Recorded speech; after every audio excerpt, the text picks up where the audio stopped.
G'day viewers, it's Lord Reags, the Royal Colonial Boy, with you once again. I'd like to read a poem by Banjo Paterson on the centenary of the ANZAC landing at Gallipoli in 1915. Now that it's 2015, what better way to mark the occasion than with a poem by Banjo Paterson. I'll dedicate it to Sergeant Major Charles Robert Lamont, a father of 8, who was the oldest ANZAC to die in the charge for Hill 60. His remains were never found because the troops who died with him, their bodies were just blown to smithereens by the Turkish machine gun fire on August 21 and 22 of 1915. This poem by Banjo Paterson is called Driver Smith. 'Twas Driver Smith of Battery A was anxious to see a fight. He thought of the Transvaal all the day, he thought of it all the night. Well, if the battery's left behind, I'll go to the war, says he. I'll go a-driving an ambulance in the ranks of the AMC. I'm fairly sick of these here parades. It's want of a change that kills, charging the Randwick rifle range and aiming at Surrey Hills. And I think if I go with the ambulance, I'm certain to find a show, for they have to send the medical men wherever the troops can go. Wherever the rifle bullets flash and the Maxims raise a din, it's there you'll find the medical men, a-raking the wounded in, a-raking them in like human flies, and a driver smart like me will find some scope for his extra skill in the ranks of the AMC. So Driver Smith, he went to the war, a-cracking his driver's whip. From ambulance to collecting base, they showed him his regular trip. And he said to the boys that were marching past as he gave his whip a crack, "You'll walk yourselves to the fight," says he. "Lord spare me, I'll drive you back." Now the fight went on in the Transvaal hills for the half of a day or more, and Driver Smith, he worked his trip all aboard for the seat of war. He took his load from the stretcher men and hurried him homeward fast, till he heard a sound he knew full well, a battery rolling past. He heard the clink of the leading chains and the roll of the guns behind. He heard the crack of the drivers' whips, and he says to them, "Strike me blind.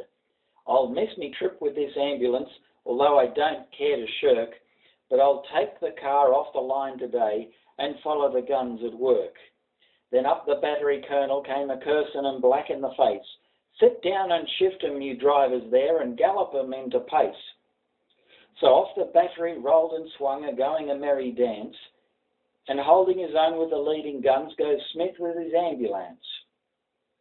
They opened fire on the mountainside, a-peppering by and large, when over the hill above their flank the Boers came down at the charge. They rushed the guns with a daring rush, a-volleying left and right, and Driver Smith with his ambulance moved up to the edge of the fight. The gunners stuck to their guns like men and fought like wildcats.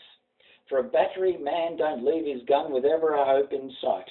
With the bullets sang and the Mauses cracked and the battery men gave way, till Driver Smith with his ambulance drove into the thick of the fray.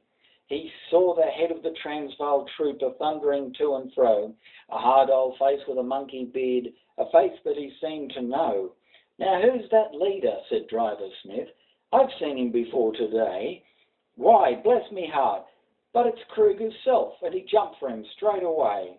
He collared old Kruger round the waist and hustled him into the van. It wasn't according to stretcher drill for raising a wounded man, but he forced him in and said, "All aboard, we're off for a little ride, and you'll have the car to yourself," says he. "I reckon we're full inside." He wheeled his team on the mountainside and set 'em a merry pace, a-galloping over the rocks and stones, and a lot of the Boers gave chase. But Driver Smith had a fairish start, and he said to the Boers, "G'day, you have Buckley's chance for to catch a man that was trained in Battery A." He drove his team to the hospital and said to the PMO, "Beg pardon, sir, but I missed a trip, mistaking the way to go." And Kruger came to the ambulance and asked, could we spare a bed, so I fetched him here and we'll take him home to show for a bob ahead. So the word went round to the English troops to say they need fight no more, for Driver Smith with his ambulance had ended the blooming war. And in London now at the music halls, he's starring it every night and drawing £100 a week to tell how he won the fight. That's a nice illustration for this poem by Banjo Paterson.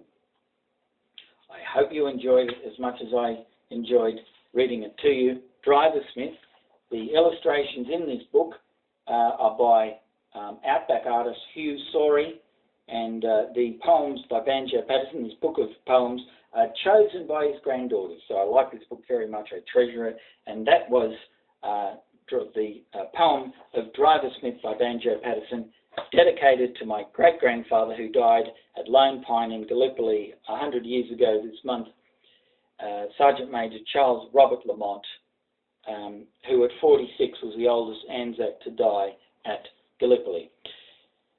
For more information on Sergeant Major Charles Robert Lamont, go to my website, theroyalcolonialboy.com, and if you get a chance, follow me on Twitter, Lord Colonial Boy. Thank you for watching.